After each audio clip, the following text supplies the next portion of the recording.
안녕하십니까, 알림이 황희두입니다. 지금 12구 참사가 벌어진 지 6개월이 다 돼갑니다. 그런데 이태원 특별법 처리가 국민의힘 반대로 지연되고 있는데요. 민주당은 희생자 유가족들과 만난 자리에서 6월 본회의에는 특별법을 추진하겠다고 약속했습니다. 원래는 25일에 열릴 본회의 처리 법안으로 상정할 계획이었지만 그게 무산된 거고요. 그 이유는 앞서 말씀드렸듯이 국민의힘에서 반대했기 때문입니다. 그래서 국민의힘을 향해 특별법 제정에 동참하라는 목소리가 계속해서 나오는 거고요. 야4당, 민주당, 정의당, 기본소득당, 진보당은 독립적 진상기구 설치와 피해자 지원 등의 내용을 담은 특별법안을 공동 발의했었습니다. 하지만 박대출 국민의힘 정책위 의장은 세월호 얘기까지 하며 물타기를 시도하고 있는데 파렴치하단 말밖에 안 나오고요. 결국 남은 건 민주당이 정부 여당과 합의안을 도출하거나 다수당의 힘으로 본회의 직회부 등 강행 의지를 보여야 처리가 가능해집니다. 그런데 여태까지 패턴을 보시면 아시겠지만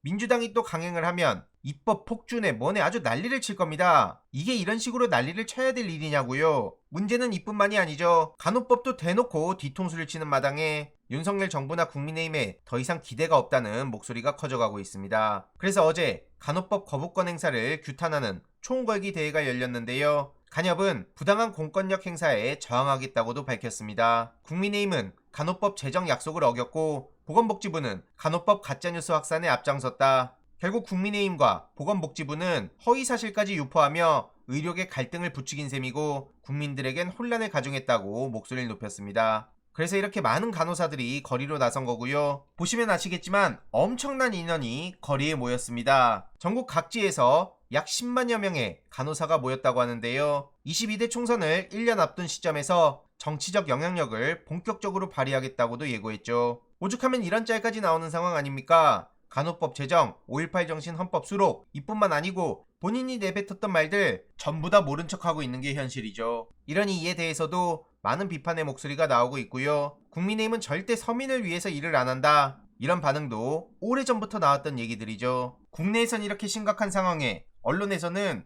윤석열의 외교 빅픽처 타령을 하는데 도대체 여기에 빅픽처가 어디 있습니까? 그러면서 상반기 외교 행보가 정점을 향해 가고 있다는데 이게 이런 식으로 포장이 되냐고요.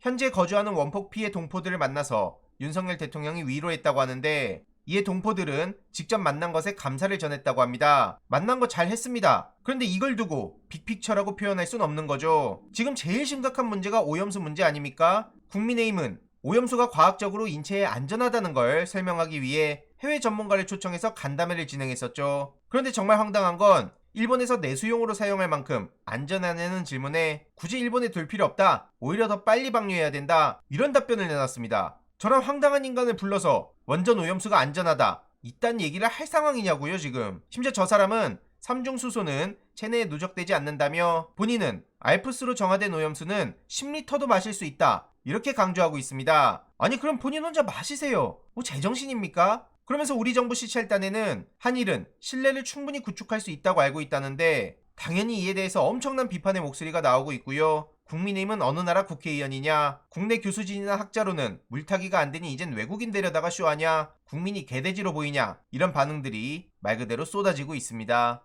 더 기가 막힌 건 후쿠시마 시찰단에 민간 전문가가 없다는 거고요. 심지어 명단까지도 비공개를 했습니다. 이러니 실효성 논란이 일고 있는 상황에 불투명성을 키웠다는 비판까지 커져가고 있습니다. 유국희라는 위원장을 빼고 나머지 20명의 명단은 비공개했다는 건데 그래놓고 부적절하다는 지적이 따르자 정치적 의미를 부여하는 건 긍정적으로 제대로 분석하는데 방해가 된다. 이따위 얘기를 하고 있습니다. 시찰의 객관성, 투명성을 담보하기 위해선 반드시 민간 전문가가 있어야 된다. 라는 목소리가 꾸준히 나왔었지만 역시나 시찰단에 포함되지 않았고요. 일본 측 반대도 작용했다고 하는데 도대체 어느 나라 말을 듣고 지금 행동하는 겁니까? 그래놓고 민간 전문가를 포함해서 10명 안팎으로 자문그룹을 구성한다고요? 말만 자문그룹이지 그냥 저쪽으로 빠져 있어. 그냥 구색만 맞춰놓고 이러는 거 아닙니까? 당연히 반응은 싸늘할 수밖에 없고요. 이런 상황까지 오니 천주교, 기독교에 이어서 불교계에서도 시국법회가 열린다고 합니다. 무능력, 무대책, 무책임, 불교계에서도 윤석열 정부를 규탄하는 시국법회를 오늘 개최한다는 거고 협치는 사라지고 독선과 불통만 남았다는 겁니다. 특히 외교 문제도 거론하며 윤석열 정부를 강하게 비판했고요. 오늘 오후 3시에는 프레스센터 앞에서 전국 집회가 열리는 날입니다. 시간 나시는 분들은 현장에서 함께 힘을 보탤 거라 믿고요. 마지막으로 어제 오랜만에 새날에 나갔죠. 꼰대 정치의 위기, 90년대생의 정치질 책을 낸 이후부터 현 정치권에 대한 생각, 청년 정치에 대한 생각들을 최대한 간략하게 전하고 왔습니다. 댓글로 링크를 고정해둘 예정이니 못 보신 분들은 시간 나실 때 편하게 시청 부탁드립니다.